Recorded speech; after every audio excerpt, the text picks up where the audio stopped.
Hey, everybody. Welcome to day 2 of Taking Back Your Personal Power. I am so glad that you have joined me today and that you have allowed me to take this very, very important journey with you. That means a lot to me, and I don't take that lightly. So thank you, thank you, thank you. I wanted to make sure that I sent out today's recording before I stepped out. That's why I got my jacket and stuff on because it's really cold outside. So bundle up when you go out there and be careful. But I wanted to talk to you today about you being the CEO of your relationships. Do you understand that you are a steward of your relationships? You have to give God an account one day of how you treated people, how you honored them, how you respected them, how you loved them, how you treated them despite how they treated you. Yes, you have to give an account for that. And so I wanted to go through a couple of things that helps with the process because that can sound like quite a bit. So I wanted to break it down a little bit for you and just bring some perspective to what's going on with your relationships. And some of it might be very familiar to you.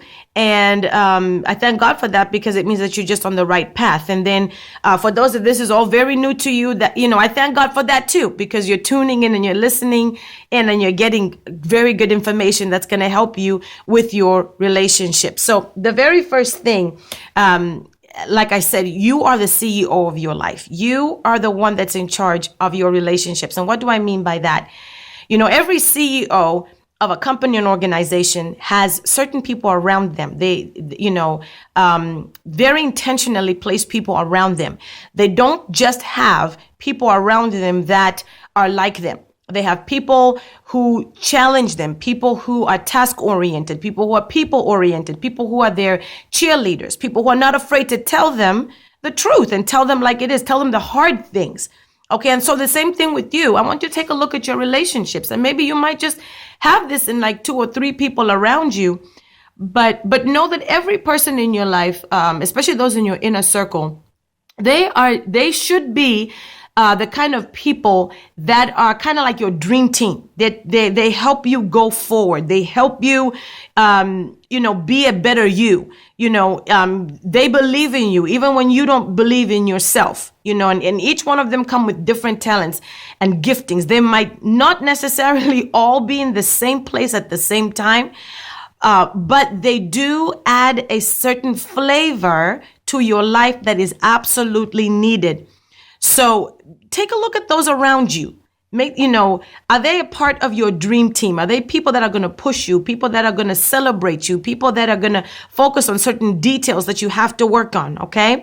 So that's point number 1. Number 2, every person, like I said, has a purpose in your life. And knowing what they are there for is very, very important. So I want to take a look at Hannah real quick. She had 3 people that were very important in her life. Hannah had Peninnah, and she had Elkanah, her husband, and also the priest, Eli.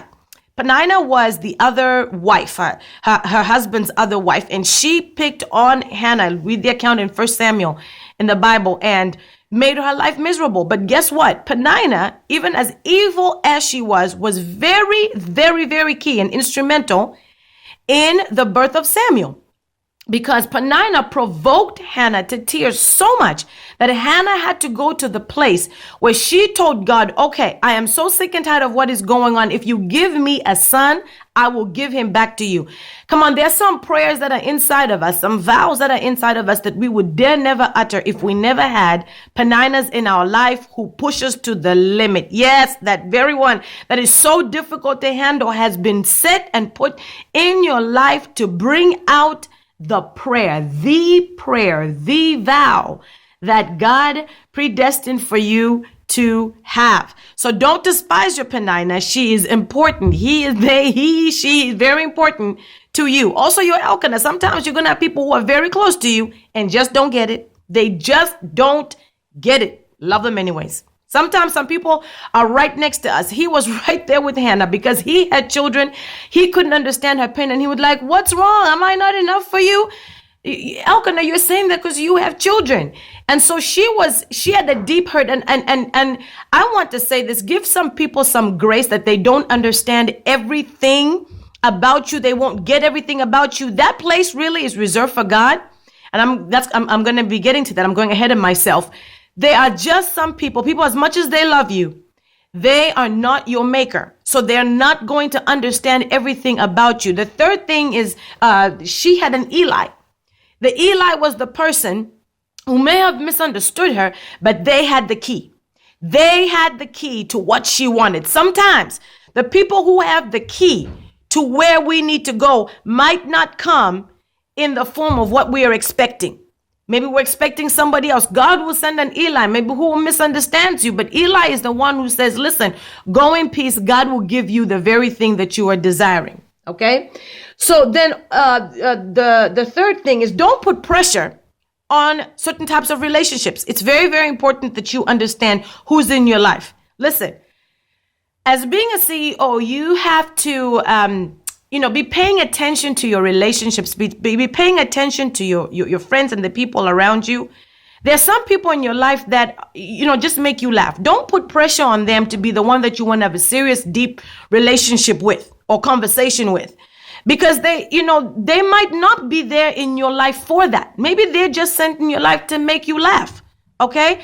Then there are other friends who are sent into your life just to help, just help you relax, have a great laugh, hang out over the weekend and everything, that's not the friend that you want to shun and a bundle with, because it might freak him out. So you just have to know who's been sent. Then there's some who are in your life. They're just your prayer warrior. All they know how to do is talk Bible and pray with you. That's okay. Embrace that. That's what that person has been sent into your life for. Taking a look at your relationships. Because if you take a person out of the sphere of what they have been sent into your life to do, you are bringing frustration on the relationship. So it's okay if you only have that friend that laughs with you. It's okay if you only have that friend that cries with you. It's okay if you only have that friend that seriously prays for you. You have to know who these people are in your life. And then last but not least, Jesus must be at the center of your heart. There is a part of you that you must never give to anybody else but Jesus.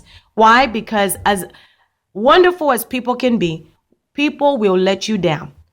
And that's not, I'm not saying that so that you should put walls up. I'm saying that so that you understand and guard your heart with all diligence, like the Bible says, that you don't put all your eggs in one basket in people.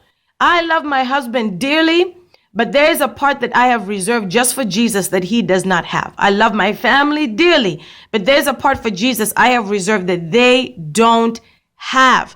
Because it's very, very important that you understand that Jesus is the only one who will not let you down. He will not forsake you, and he will not leave you. People will forsake you. They will leave you. They're going to hurt you. They're going to let you down. And that is just part of life. We love each other. We fall. We get up. We love each other. We fall. But I want you to give Jesus the center of your heart. Be blessed today, and I'll see you tomorrow.